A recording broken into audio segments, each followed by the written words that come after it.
My name is Lindsay. I am a knitter, spinner, cross stitcher, and amateur sewist living in Ontario, Canada. I live with my partner, our two Maine Coon cats, our golden retriever puppy, and our two old lady axolotls. Crafting aside, I'm a geocacher. We have been fortunate enough to travel parts of North America, geocaching and meeting other geocachers at events and conferences. I have a few houseplants that I try not to kill. And we moved recently, so I have a small outdoor garden. I'm gonna try my hand at growing some garlic and some pollinator wildflowers this year. When we can, we volunteer local to us to drive sick or injured animals, mostly wildlife, to different rehabilitation centers and specialists and doctors to get the medical attention that they need. I'm expecting precisely 0 people to watch this video. Probably won't even post it, but I really enjoy in the spare time that I have sitting and watching different crafters and their channels, sharing what they're making. So I thought I would try and contribute to that. If anyone is interested, and hopefully maybe meet a few people and have a small little social crafty network. I also have a terrible memory, so perhaps filming these videos and having to write notes out will help me keep my crafting organized better and recall a little bit more what I'm up to. Things you won't find on this channel. Me with hair and makeup done to record. It's not gonna happen. My cross stitch all nicely ironed and on boards. Also no. Quality photos. I cannot take one to save my life. You will not see those. Most of the time, large haul videos. I love a good haul video. I have a lifetime worth of really nice hand-dyed yarn that I am determined to work my way through. And I have enough cross-stitch supplies right now to stitch everything that I could possibly want. So aside from a sock set advent calendar that I have ordered and potentially a trip to Rhinebeck when I am ready to travel to America, I don't foresee any hauls of any type or bringing any new supplies into my household. Quality editing, also no, you will not see that here. I'm going to and ah, and I'm not going to cut that out. I'm not going to look at the camera most of the time while I look at my notes. Not going to edit that out either. A spotless background, you will also not see that. As I mentioned, we have pets, we have a small house with a lot of stuff in it. I like to see my things, I like them out where I am. I don't like to put them away. That's just how I am. Intelligent book reviews. My memory is awful. Like I mentioned, I know that I read a book, I know if I liked it or I didn't like it. That's the extent of any kind of a book review that you're going to get. Things you will find on this channel. Me looking away at my notes and not looking at the camera. Talking fast, I can't help it. It's been a criticism that I've received since public speaking in elementary school. It's not going to change at this point in my life. Occasional potty mouth. I trying to censor myself. Things slip out. Incessant, that's what she said, jokes or references to The Office, Brooklyn Nine-Nine. I watch those two shows perpetually. I've seen The Office completely through, except for Scott's Tots, probably at least 30 times, mostly as background noise. I love it. Repetition. You're going to see a lot of repetition. I like what I like. I don't like change. I have 3 favorite fabrics. I use them for cross stitch whenever possible. I have 2 favorite colors. I knit with them whenever possible. You will see amateur sewing machine repairs, most probably me failing and having to take my machines in to an actual sewing machine mechanic for repairs. I have a complicated true crime interest, which I'm sure I will talk about a bit on here. Oversharing, I'm a TMI person. It's my personality. Background changes. I have the attention span of a gnat. I will hop around from my office to my home office to my craft room to my living room. And cat hair. There's cat hair everywhere. I guess the best place to start is to talk about the projects that I'm working on now. My only 2025 crafting goal was to have a designated crafting room for all of my supplies, my kits, all that kind of stuff. We lived for a few years in a very beautiful, very bright and sunny 3-bedroom apartment, but that 3-bedroom space didn't afford us enough room for me to have a craft room. So my things were kind of scattered over the entryway, in the front vestibule, tucked away in storage boxes or in a storage unit. In August of this year, we purchased a home that has a fourth very small bedroom. So I'm very lucky that I now have this little space in the basement to put all of my things and to go down there and be left alone to craft by myself and listen to all my podcasts, which is what makes me happy. So I've met my only real goal of 2025, and because of all the stress that I find associated with looking for a home and terminating a rental contract and packing and hiring movers and unpacking again, like I said, that was my only goal. I took it easy on myself this year. I didn't want to have a list of things that I failed at going into 2026. I think we'll be probably at this house for a few years. Ideally, I'd like us to be in like a ranch or a bungalow with a larger property, not huge or anything, just a larger backyard for the dog. So we'll see if we've got another move in us in a few years to a place where we will, hopefully live for a few decades. First of my crafts is knitting. My maternal grandmother, we lost her a couple of years ago. She taught me how to knit when I was probably 5 years old. I've spent a lot of years knitting squares and scarves and slippers that you fold over and then sew into place. For years and years, I didn't know anything more than knit purl stitches and one cast on. Probably in my early 20s, I figured out how to knit with DPN needles and then with circular needles, which is pretty much the same as knitting flat with a cable. And I knit sort of occasionally between then and my early 30s. Probably since my early 30s, maybe 33 or so, I've knit almost every day until now. So a fair amount of years knitting most days. I knit a lot of socks. I gift most of them. I have a choice few people on my list of knit-worthy gift recipients. So I try to spread around, what I knit for people and what I knit for myself and what gets donated away.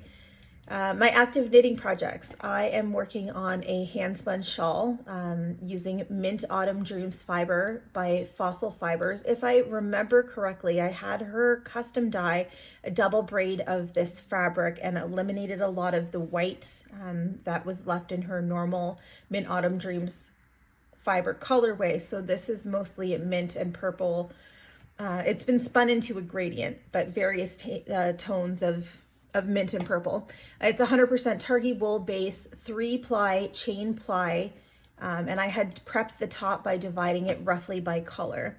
I'm using the pattern Quaker Yarn Stretcher by Susan Ashcroft, and I started this just recently on September 26, 2025, just before my birthday, which is now dubbed the anniversary of my 36th birthday. I was up north with my partner and his family, sitting in front of a lovely lake, and thought I deserved a little birthday start. Socks on the needle. I almost always have some form of socks on the needle. I am knitting these socks in Mr. Rochester yarn by Bumblebee Acres Farm. It's their Coquette sock base, which is a 75-25 Corriedale and nylon blend. I'm using the Blueberry Waffle socks pattern by Sandy Turner. I'm knitting these into essentially 2 tubes with the intention of gifting them to one of the males in my life who are worthy of their hand knit socks, so likely my boss or my father-in-law. When the recipient has been determined for these, I'll go back in and cut in some afterthought heels. They are a 72 stitch sock.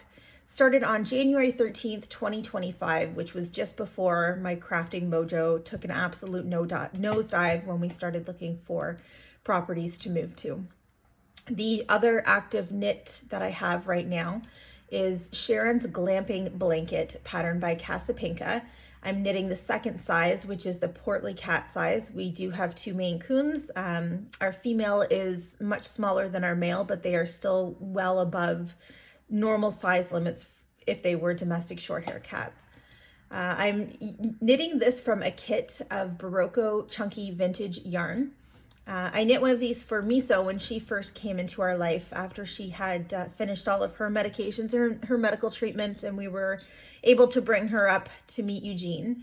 And I knit Miso's super fast, and I cast on Eugene's right away, and then just promptly lost interest in it. So this pattern was started on March 13th, 2023, and has sat for a good long time until I got a wild hair about it last week and picked it back up.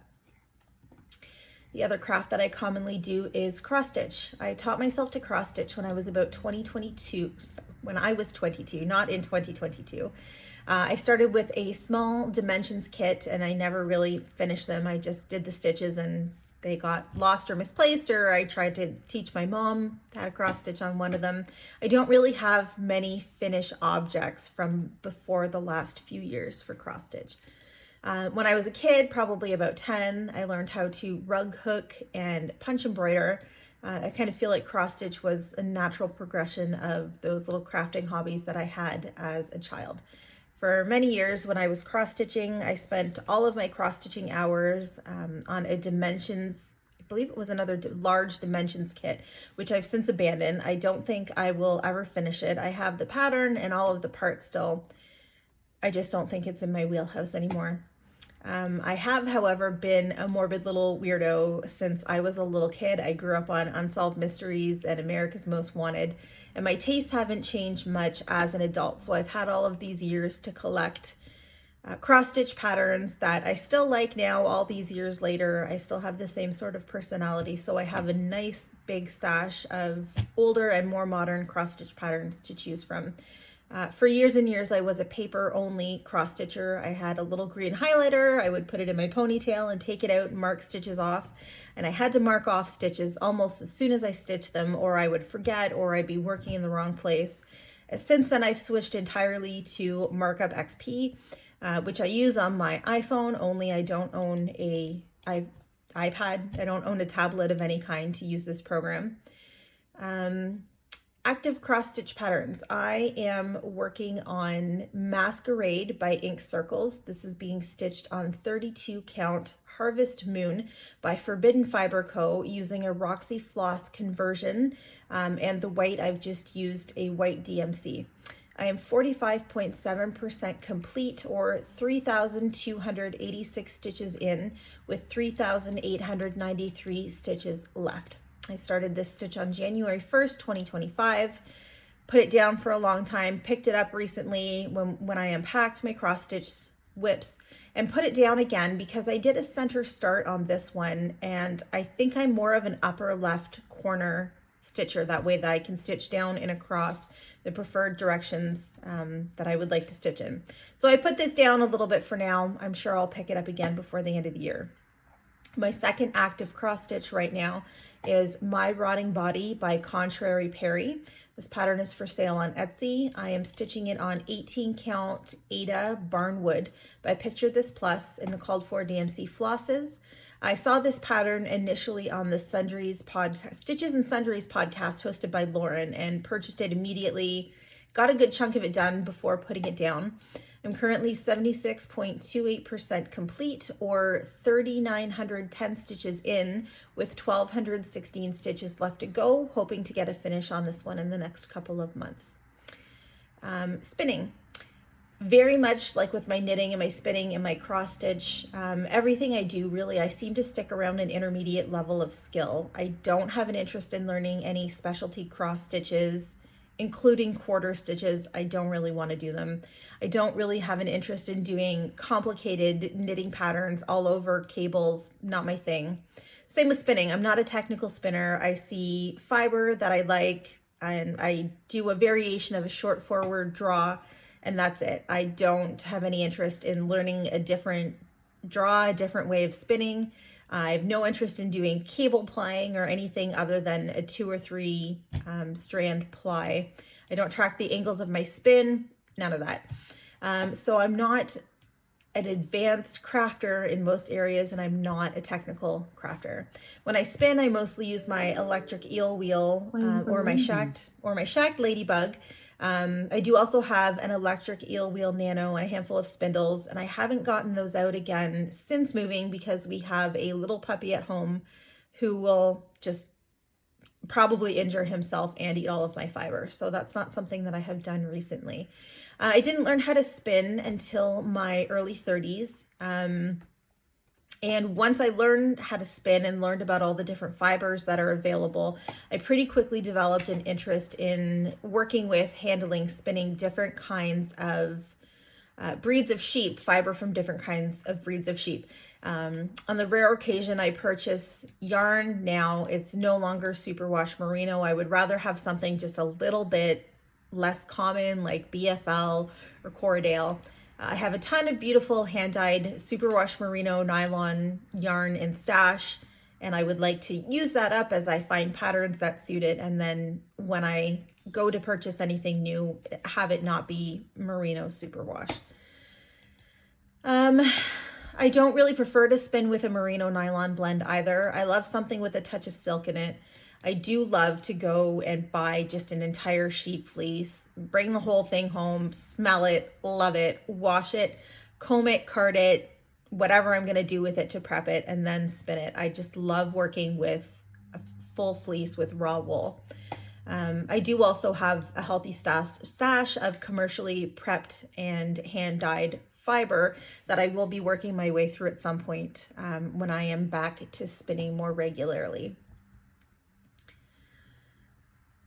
A couple of years ago, I was in the middle of, my personality tends to be kind of like a light switch. It's either on or it's off. It's obsessed or it's totally disinterested. So I go through a lot of phases where I'm knitting for 8 hours a day during my downtime, and that's all I want to do. I don't want to cross stitch or read, or I'm going through a phase where all I want to do is spin, and I spin and I spin and I spin every day for a couple months, and then all of a sudden I'm done with it.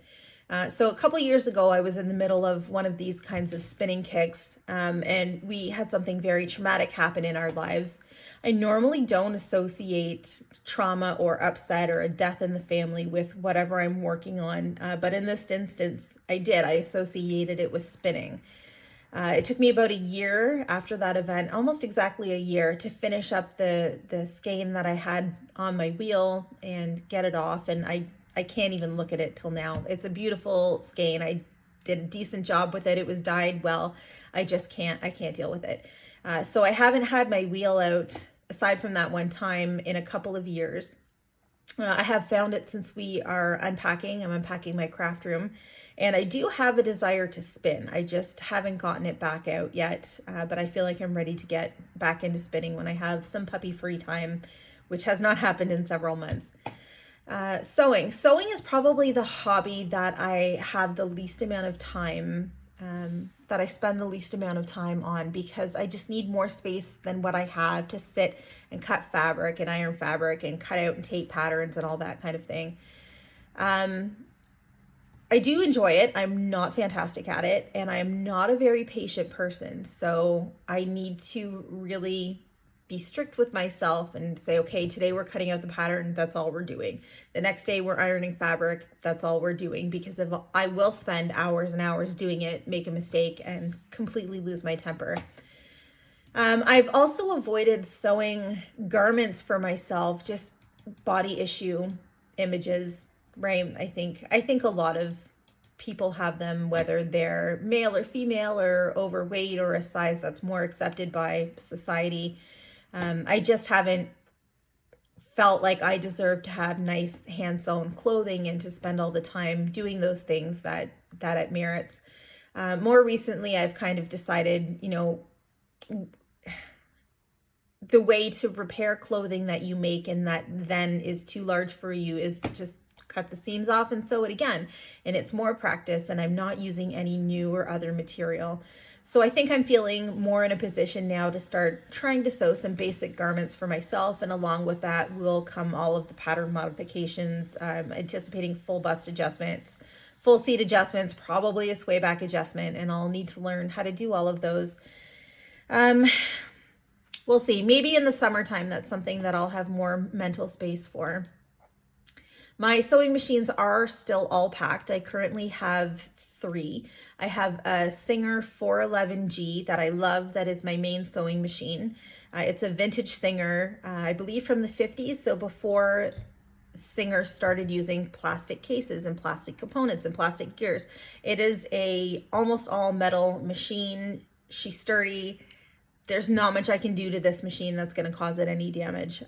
It's great, and I love it, and I love the way that the oil smells and the old gear grease smells. I love it. I also have a modern serger. His name is Serge. He's awful. He spends most of his time in the naughty corner.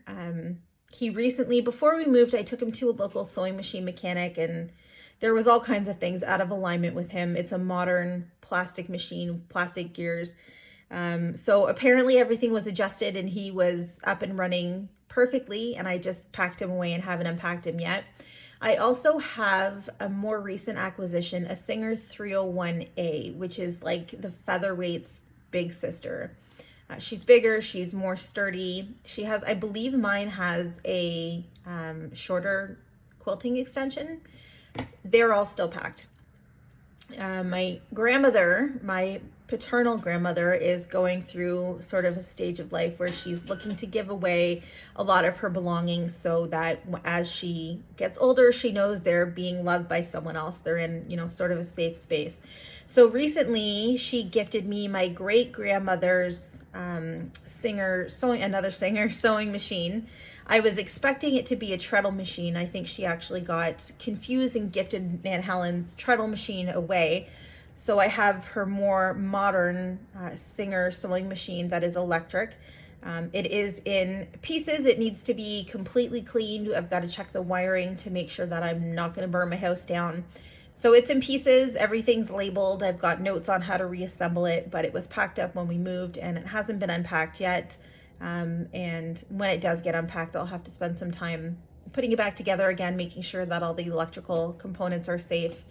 I don't really have much of a desire to sew on that one. I just love my 411G so much, but it was entrusted to me and I would like to keep it around. So we'll see what I get up to with that one. In general, I like old things, old sewing machines, old cats, old jewelry. I feel really fortunate when used or older items come into my life because they've lived lives that have happened years and years before I was around.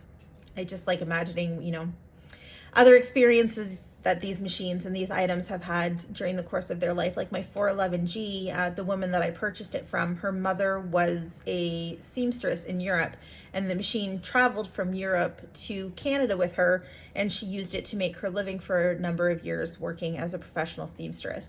I just think that's amazing. I'm lucky to have these things.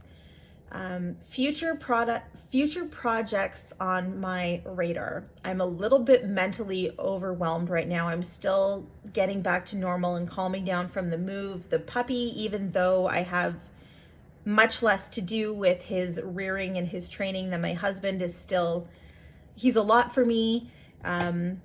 So I haven't really given a ton of thought to future projects yet. I just don't have the mental space for it right now. I would like to knit or sew, or possibly both, a vest that I can wear over like a long sleeve tee, but I haven't settled on any pattern yet for either knitting or sewing.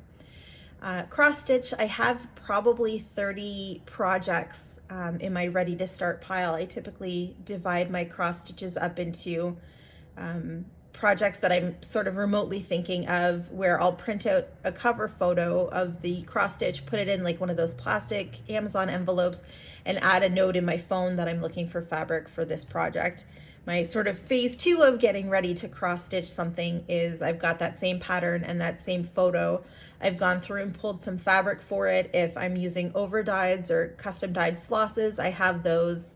And then sort of my third stage is I'm ready to start it. I've got all the flosses. I pulled DMC from my master set and I have enough strands to at least get me started. And then things get moved on to whips or they sit there until I'm ready to work on them. So I haven't narrowed down what's going to be my next cross stitch start, but I certainly have more than enough ready to choose from. Sewing, like I mentioned, I haven't found my machines since we've moved. They're still packed in a box somewhere.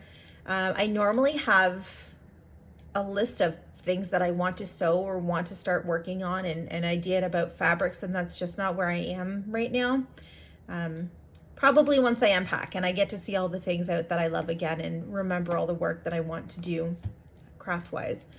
Other crafts, I have a shadow box that my partner and his sister did the graphics on the Cricut for, that I want to turn into sort of like an all-year memorial shadow box for the people and the pets that I have lost from my life. Every year around this time, it's currently October 31st, 2025. Halloween is my most favorite day of the year. This is my favorite time of the year.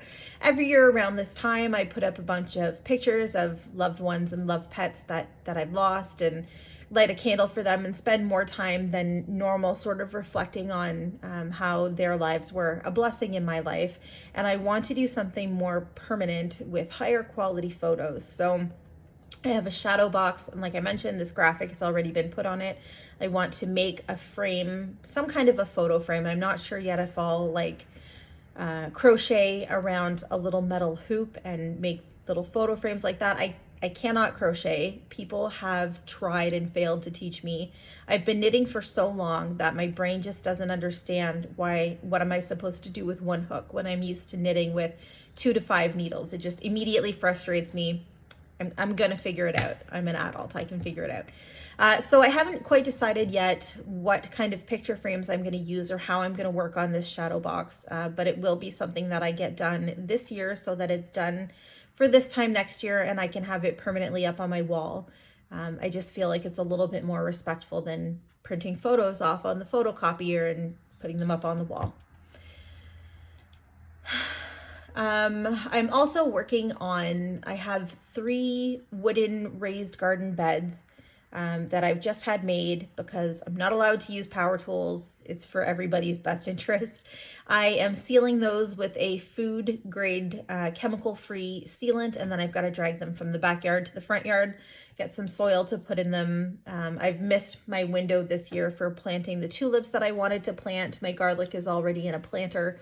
So next year I'll be able to get some wildflower seeds. I want to have a butterfly pollinator area, maybe a bee pollinator area, an area for garlic and onions and tulips. And I have a very tiny property, so we'll see how much of that actually fits in my front yard. The backyard's reserved for the puppy, and I don't have any plants in my home, in my office, outside of my home that are in any way toxic to cats or dogs.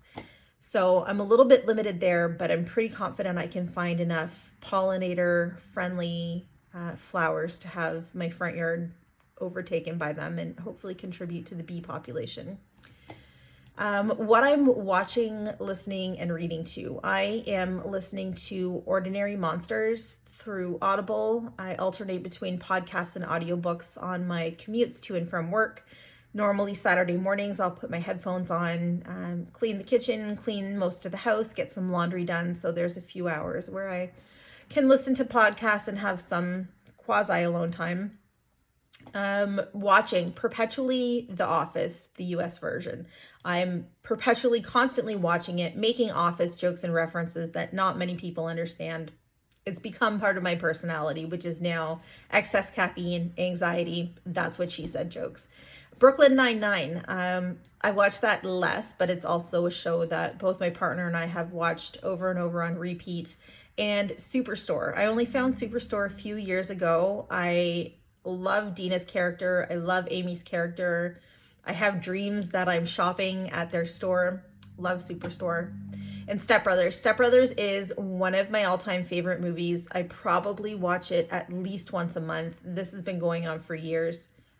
I find that I laugh so hard watching this movie that for the first few years I was watching it regularly, I kept hearing things that I missed because I was laughing so loud that there was essentially new content. Last night we watched the original Blair Witch documentary movie, and I remember when it came out, I was a young teenager and I was riveted by this movie. I didn't know if it was a documentary or if it was just filmed like it was a documentary. I assumed it was a real actual documentary. I was obsessed. I watched it on vacation. I've watched it a few times when it first came out, and then last night we put it on and I was just completely unimpressed by it. So tonight is Halloween. I mentioned my favorite night of the year. I am going to drive home and listen to some old reruns of Ghost to Ghost or Coast to Coast with Art Bell. And hopefully we'll have some kids out for trick-or-treat. I have a couple of errands to run. I think I'm going to make a stewing beef and like potato soup situation for dinner. I'm in my soup era this time this year. I love it. Everything is a soup if you try hard enough. So I think that's dinner today, and hopefully have a quiet night with the last year of my makeshift Day of the Dead sort of memorial that I put up this time of year. And maybe I'll see you again. Have a good night.